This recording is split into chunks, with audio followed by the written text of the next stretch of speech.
Hey y'all, it's Renegade, and let's spill some tea about this upcoming season of Survivor, shall we? Whoever would have guessed that 23 years ago we would be witnessing the birth of a franchise that would still be just as strong 46 seasons deep? Honestly, I'm still in shock myself saying this, but Survivor 46 is officially on the horizon with 60-minute episodes. And starting off with two back-to-back 2-hour premiere episodes. The preseason hype is real, y'all, as the cast interviews have officially dropped, meaning we have some much needed clarity into this new batch of castaways ready to take Fiji by storm. And I personally don't know a better way to start a season of my favorite reality TV franchise off than to judge the castaways arbitrarily off a few photos and sentences from their preseason press. One thing I will say in the game of Survivor, anyone can surprise you on any given day. Here's looking at you, Gabler. So, truth be told, anyone on this cast can take the win at the end of the day. But these are my takeaways heading into this new season, so whether you agree or agree to disagree, let me know in the comments below. And as always, please like and subscribe to keep the tea spilling, y'all. That being said, let's run through our 18 new castaways with my first impressions going tribe by tribe, starting with the Nami tribe, who always wear orange. And we're starting right away with one of my frontrunner picks, Hunter McKnight, a 27-year-old science teacher from French Cap, Mississippi. Now, he had a full ride scholarship to be a doctor, but then decided to be a teacher instead who builds survivor challenges for his students. He wants to hide the fact that he's a mental player by covering with his physicality and his outdoorsy nature. Said he wants to play the game most like Hayden Moss from Survivor Blood vs. Water, who's kind of a deep cut, strong player who definitely feels pretty accurate to who I think Hunter kind of embodies. Although I have heard some other comparisons to Malcolm or JT or even Tommy for the teacher connection. The fact that he's seen overall in such a positive light seems to bode well for him. And he is very well rounded, which makes me feel like as long as he's as likable on the island as he is off the island, he's definitely guaranteed at least the merge. I do fear for his mid game though, as his archetype definitely will struggle in this portion of the game, and he does describe himself as being seen as a little arrogant by some. But I actually kind of think Hunter has some more social chops than most of the other guys on this cast in this category. So I'd like to see Hunter do really well. I actually have Hunter ranked extremely high on my list just because of that Tommy upside. So much to the point where I will give Hunter my first official Yassssss bitch seal of approval, top 3 finalist prediction bit. Now, next up on NAMI, we have Liz Wilcox, a 35-year-old marketing strategist from Orlando, Florida. And hilarious that Liz is coming up next after Hunter, because I think I have the exact opposite impression on Liz. Now, she is honest in saying she was bullied a lot as a child, and she came out of her shell when she realized that she was healthier as a kid, just accepting herself as who she was. Her kid actually dared her to apply to be on the show, and she really wants to inspire her child. So there's part of me that really likes Liz's story, and I feel like she's actually very sure of who she is entering in the game. She seems very, very well knowledgeable of what her strengths and her weaknesses are, and it is very inspirational that she is doing it for her kid. My only issue with Liz is that she seems very out there, and I'm not exactly sure socially she's going to be able to fit in. Especially her tribe has a lot of strong characters and personalities to the point where I definitely think she could possibly conflict with some of these. I definitely see her biggest struggle being the first few rounds of the game, where it's all about challenge strength and making those initial bonds. And while her tribe has people that are probably weaker strength wise and socially, she seems like she actually has like the mixture of both. Point where she's probably not the strongest and definitely not the most social. To the point where she's going to struggle probably in both areas right off the bat, which makes me very worried that she's going to find herself in a position kind of like Emily last season, but she won't have the upside to make the bonds to get out of it. So, fortunately, not only do I see Liz as likely going pre-jury, but I also sadly will give her the branding as this season's first boot. Now, up next, we have 40-year-old Randen Montalvo, an aerospace tech from Orlando, Florida, and his daughters actually think he's going to be the first person voted out. It is kind of telling to me that his family thinks that he's going to be the first people voted out because they don't think that he's very social. Um, Mostly because he does actually admit to that he hasn't shared with his kids anything about his past life struggles. So while he definitely seems extremely smart, I'm definitely worried about him being social and finding any sort of way to connect with other people, just because it seems like he finds it very easy to disconnect himself from people and to keep parts of his life private. I definitely fear for us men of a certain age as we slowly kind of become a little bit more rigid in our life structures. And that tends to be a lot of downfalls of the dads on this show. who are just unable to shake that part of themselves. I mean, he definitely gives Roxroy vibes, and it's probably a lot because of the military background. He feels like someone who on most seasons would likely be out within the first half of the season, whether it's someone who can't really connect with his tribe in the pre-merge, or it's just too large of a threat and it's an easy boot in the early merge. So I'm gonna actually lean more towards pre-jury, possibly maybe our mergatory boot. Now, up next is someone that I immediately fell in love with, Soda Thompson, a 27-year-old special ed teacher from Lake Wapatonga, whatever that is, New Jersey. Now, she says that she loves red wine, which was immediately the first thing that I was like, oh my God, girl. Girl of my own heart. Love you, bitch. Now, one thing about Soda that I definitely fell in love with, she has a very, very inspirational backstory. She said that she fell in love with school and education as a way out of her dysfunctional household, and she believes that she's very resilient based off her past traumas. I don't see Soda as a winner, I'll be very honest, but she seems like she's going to be such a fun character for however long she's on our screens. Like a few others, I just don't get any sort of real strategic or any sort of cunning, but more so like maybe a loyal or a charming character, which could help her last an initial vote, but I just fear that she could be seen as one of the weaker members on her tribe. I mean, actually, all three women on her tribe are kind of questionable for me where they could go for various reasons, and honestly, between the two, Soda and Liz, I kind of waffle between the two of them, who I think would be most likely to be the first boot. I do kind of like Soda as at least initially fitting in with her tribe, so I'm going to give her an advantage there. But I do kind of feel like she's giving me Survivor 43 Moriah vibes, and that she'll likely be out within the first few tribal councils here. So, fortunately, I do have Soda as free jury as well. Not starting out too good here for Nami, but let's go ahead and bring it into 24-year-old Tevin Davis, an actor from Richmond, Virginia, and I really like Tevin. He's giving me lots of good vibes. He has a lot of backstory, a very strong backstory as well too, with a lot of adversity in his life. But the thing about Tevin is he's very, very positive. He comes off extremely likable. He's always laughing, smiling, and cheerful. He seems very down to earth as well too, and just very excited for the experience overall. He kind of has extreme Yam Yam upside to me in that he seems very likable and just has a lot of energy. And he's already featured rather heavily in the promotional material, which is always a good sign. I'm only slightly worried strategically, and I'm not sure if I got a sense that he's has that much life experience as far as like Yam Yam is a lot older than him.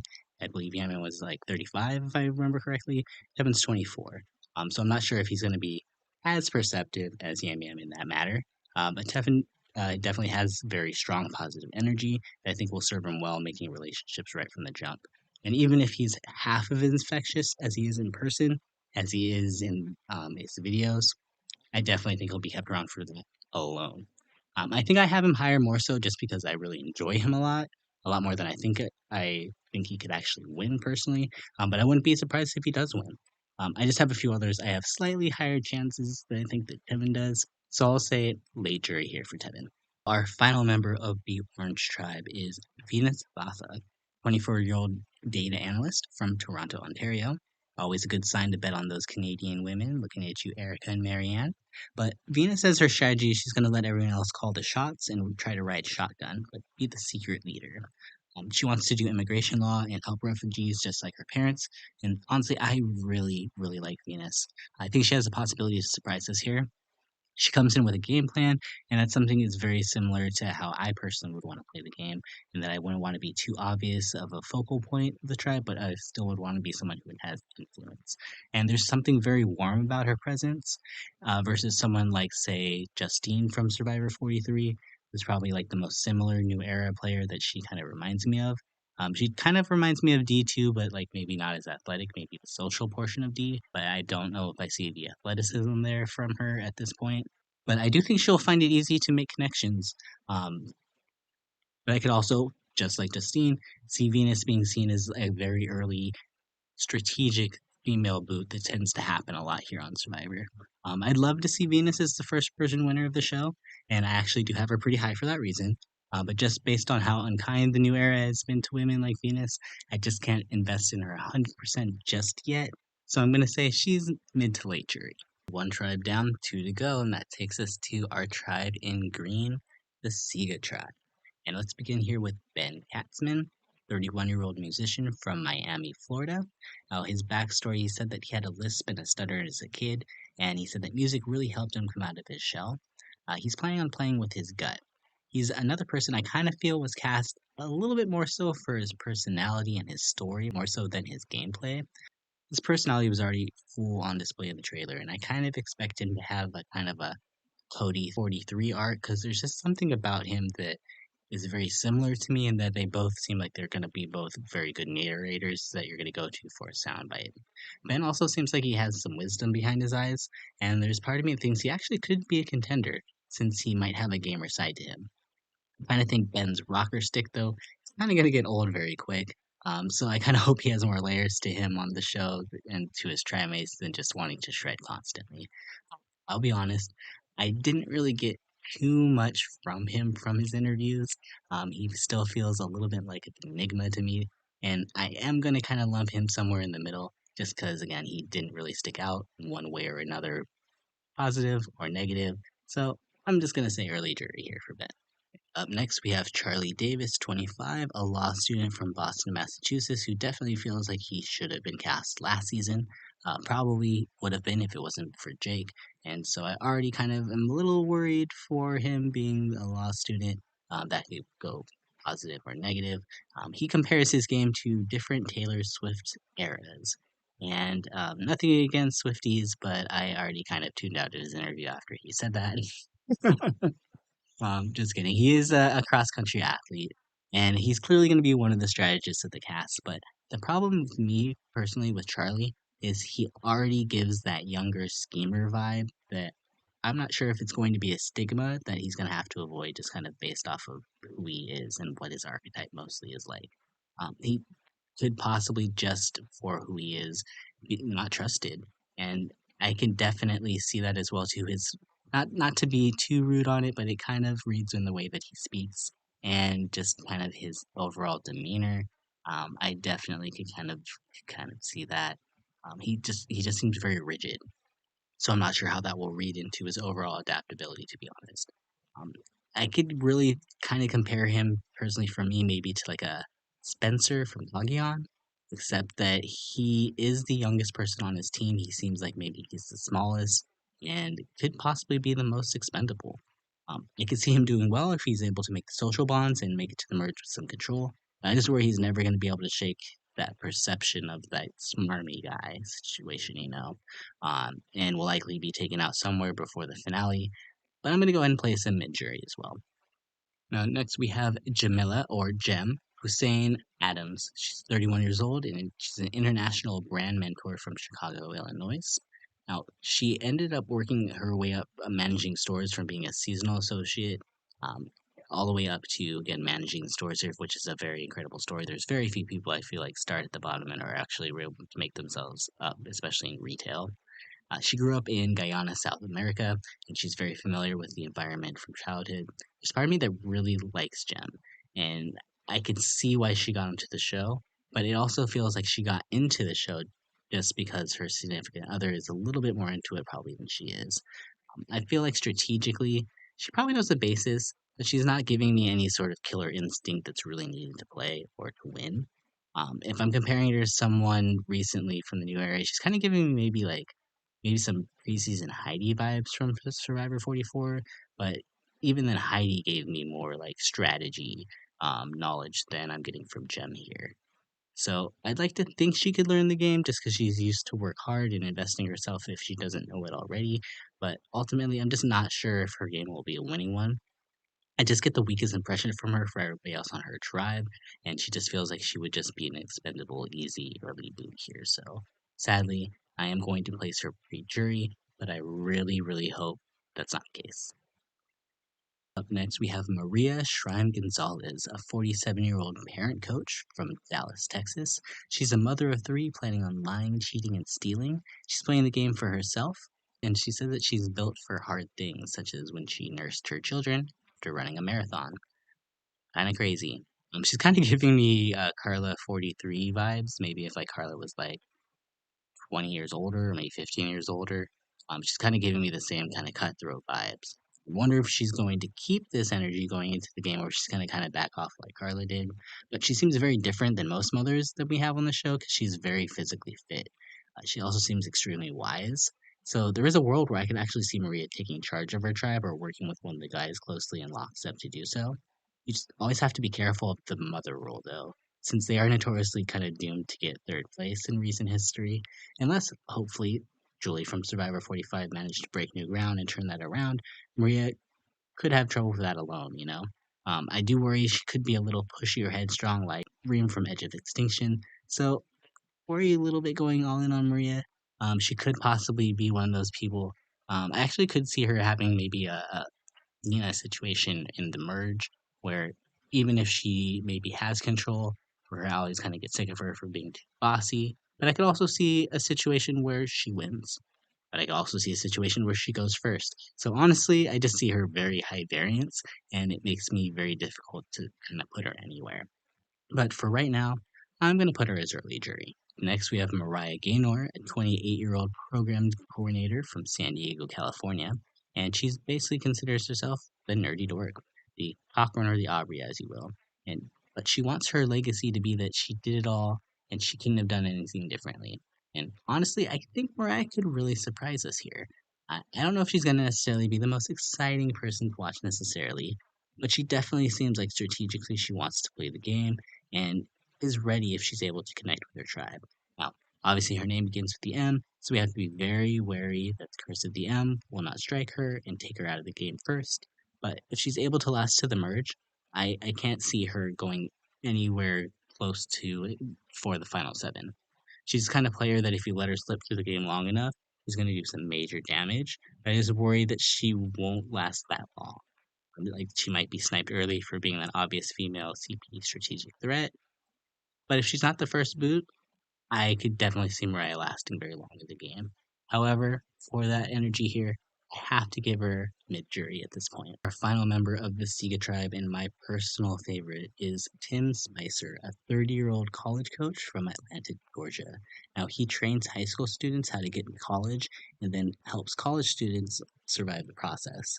He was also a black swimmer and was inspired by his wife and two sons to apply for the show. He definitely gives me Jeremy Collins vibes, even though I'm questioning why he says he's most like Shamar. Like I think that had something to do with like an eye injury thing there, but you know, I really want to see him do well. He gives me really good vibes. He seems like he's gonna have a lot of fun confessionals and just be a really good time. But at the same time, though, I could see people reading into his energy a little bit and maybe finding him a little cocky, which I think is my biggest negative for him there. But I think he shares that struggle with pretty much all the younger guys under 30 in this group. He's very kind of a similar spot to me. I was say Hunter, as they both have similar careers with helping children and kind of fit into the same archetype. I could actually both see them doing equally well and possibly working together and bonding because of it. But I could also see Tim being a threat who just needs to be moved off to the side as soon as the merge comes. But I'd like to think Tim can make a deep run. He gives me really good vibes, and he does seem like he's very strategically aware. But between Hunter and Tim, since I kind of see them in the same spot, I give the edge slightly to Hunter, so I have Tim as my fallen angel fourth place jury member. Y'all, let's get to our final tribe here, the Yanu tribe, who will always wear purple. And honestly, I kind of always edge purple tribes for some reason. They tend to have the winner more often than not. So I do kind of think one of our winners could possibly be on this tribe. Could it be Bhanu Gopal, 41-year-old IT quality analyst from Acton, Massachusetts? Now, he says his husband introduced him to the show during Survivor Cagayan, and he compares himself to Spencer. He grew up in a very similar environment when he was younger in India, so he says that he feels at home. Now, Bono to me does not give me winner vibes whatsoever. But I think he could easily be like the fan favorite because he just seems like just such a positive guy. Honestly, I can't really say too many negative things about his personality. Gameplay wise, I'm not exactly sure how that will translate. I don't know how much gameplay he's taken in since he's generally a newer fan of the show. Now he's not a pandemic fan of the show. He's obviously been watching for a lot longer than that, so probably knows the show a lot more than I'm probably giving him credit for. But he just, to me, for some reason, again, like some of these other people in the show, on this cast right now don't give me Killer Instinct vibes. He seems like at the end of the day, he can't really make tough decisions, and I don't really know if he's going to be as influential to get his way at the end of the day. Or even if he does get his way, I don't know if he would choose what would be better for himself or what would be better for the group. I would love nothing to be pleasantly surprised by Bhanu, though. I have a lot of faith in a lot of other people than I do for Bhanu right now, so I have no choice but to put him as pre-jury, possibly the Mergatory group. Next, we have David Jelinsky, or as he just wants to be called in the show, Jelinsky, a 21-year-old slot machine salesman from Las Vegas, Nevada, and he thinks he gives off stoner vibes when he's actually very intelligent. He connects himself most to Tyson, very funny, but very devious. Honestly, with that voice and just how lanky he is, he'd literally be Drew's stoner brother from last season. And he kind of gives me the same young guy vibrato that Drew did in a very similar fashion. It kind of makes me believe that Jelinsky's gonna end up on the receiving end of a blindside before this game's over. He's definitely the type that knows the game, but I think he thinks he knows himself, and he is a little bit more self-aware than he really is. He strikes me as more the type that definitely will count his chickens before they've actually hatched, and will likely think that he's a lot more influential than he actually is. It's entirely possible he can make a deep run, kind of like Sammy did, but personally, I struggle to see how this guy ever makes the merge when he just seems so obviously deceptive. I have Jelinsky as for sure pre-jury, but if Drew can make the jury, so can he. Now we have 37-year-old Jess Chong, a software engineer from San Francisco, California, and I really like Jess right off the bat. She describes herself as cuckoo bananas, fearless and self-started. She compares herself to Gabby, and I can definitely see that. She wants to do things her own way to get to the million, and she just seems like such a sweetheart. Obviously, she has the strategic chops and the intelligence, but will she be able to garner the social capital? Now, Jeff strikes me kind of as a beta, to be honest. Someone who's generally always the number two and not necessarily someone who's going to take the lead, which actually could be a good thing for her initially because looking at her tribe, it is full of some very dominant personalities that I think will want to use Jess, as they will likely think that she'll be an easy side vote. I'm slightly worried for her being one of the oldest women on the cast, but she's certainly not old in any actual reality, so if she's able to ingratiate herself into her tribe, I can see Jess making a deep run. I just worry that she might not be as cutthroat as she needs to be to make a move or flip. Says she did mention that she was going to probably be crying every episode, and I think that's my only downside with her.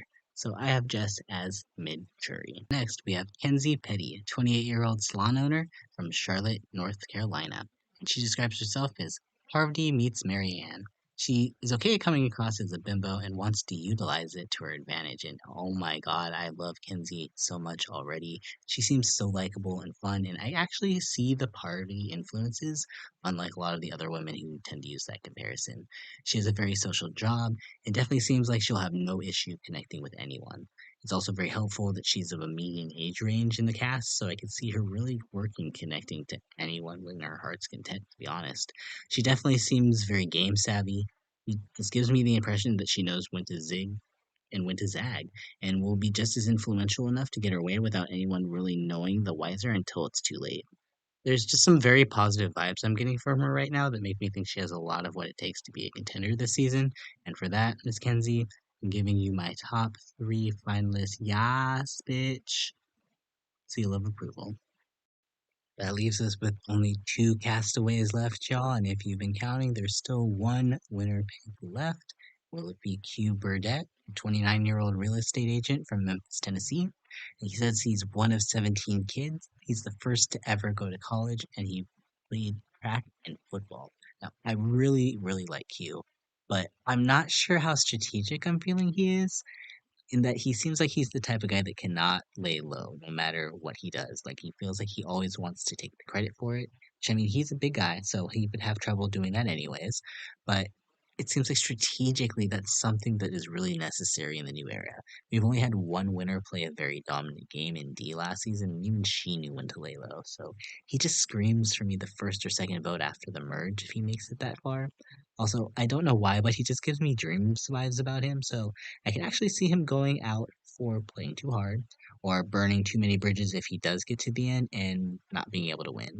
But I'm thinking the former versus the latter is again as he just screams the first official boot at the merge right before when the jury starts. And that leaves one last castaway, y'all, and that's going to be 32-year-old Tiffany Nicole Ervin, an artist from Elizabeth, New Jersey. She said that she actually became an artist to prove to someone that didn't think that she could do it, that she could. And she has a little bit of I can do anything in her.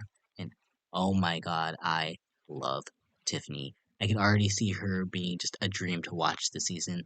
I'm getting a feeling that her chaotic energy is just going to be so much fun to watch, and I'm feeling this energy. But it could be a terrible thing early in the game, especially it is for a lot of women on Survivor. But dare I say that Tiffany could be one of the rare ones that are able to use this chaos to her advantage. Tiffany does not strike me as the type to just purposefully do something or say something to someone that she knows will make them distrust her or dislike her, as she just seems to have a natural game awareness in her personality.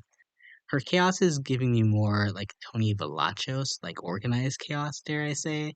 I don't see her being a follower whatsoever, which could be to her detriment, but there's just something so endearing and likable about her that just makes it feel like she could convince you to forgive her if she like stole money out of your bank account, and then you would just feel so bad afterwards that you would give her your debit card so she could get more money. Like I could just envision a world where Tiffany is just girl bossing her way through the season, giving absolutely no fucks about who she's working with or who she's taking out along the way. So while I think Hunter or Kenzie actually are probably more logical number ones, I have Tiffany personally at the top just because she's the one I want to see win the most and would make the best story for me for a Survivor 46 Soul Survivor. And that is why Tiffany's officially takes my last Yassssss bitch top three finalist seal of approval prediction pick. So here's my official tier list. I have Liz, Soda, Jelinsky, Randen, and Jem being pre-merge, Bhanu and Q going out as mergatory, and Ben, Maria, Moriah, Charlie, Jess, Venus, Tevin, and Tim making up our jury, with my top three most likely picks to win as Hunter, Kenzie, and Tiffany. So what are your thoughts? Let me know down below in the comments who you think your top three winner picks are. And let's just enjoy what's to be sure to be another amazing installment of Survivor when it premieres Wednesday, February 28th. As Survivor is my favorite franchise, I'll likely be back for a mid-season update around the merge, and then we'll give one final in-depth retrospective once the season is completed. But until then, hope you all enjoyed the video, and I'll see y'all in the next one. This is Renegade, signing out.